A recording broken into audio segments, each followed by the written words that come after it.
Hi, this is Sky. I wanted to answer a question that's come up a lot in conversations I have with people about my book, Living in Flow, The Science of Synchronicity and How Your Choices Shape Your World. The question is, what's the difference between synchronicity and coincidence?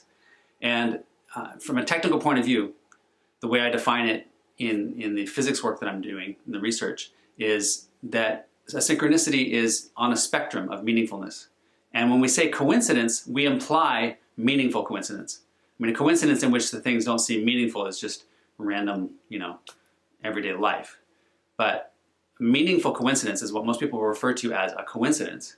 And a meaningful coincidence is by definition a synchronicity.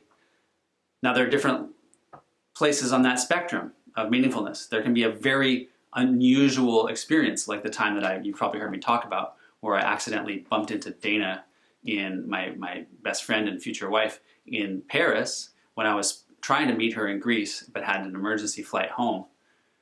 And we accidentally ran into each other in Paris. That's like way over here on that scale. That's like the extreme level.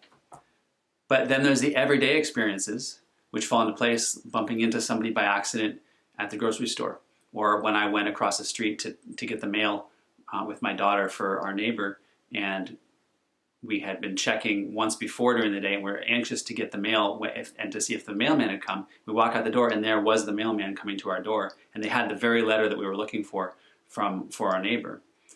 That's not that unlikely, but it's unlikely enough to count as meaningful because it connects to something we were trying to achieve, which was to get the mail for our neighbor. An important piece of mail, by the way. So a coincidence and a synchronicity are essentially the same thing. There's a spectrum of intensity of how weird it might be to you. But nonetheless, it's a way in which the cosmos, the circumstances of life, are showing up to reflect the choices that you're making. Showing up to reflect sometimes the thoughts that you're having and the feelings that you're experiencing and how those show up in your life.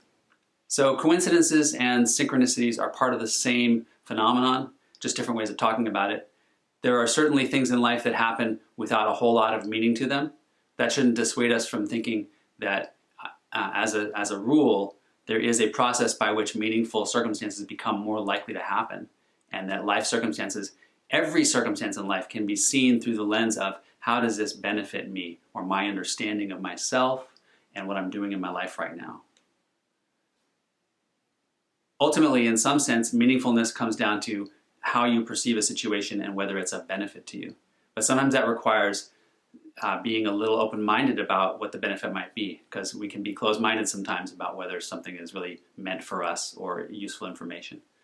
As we all know, when our parents tell us something that's wrong with our behavior, sometimes it causes us to be reactive and not necessarily take it in, even if it's useful information.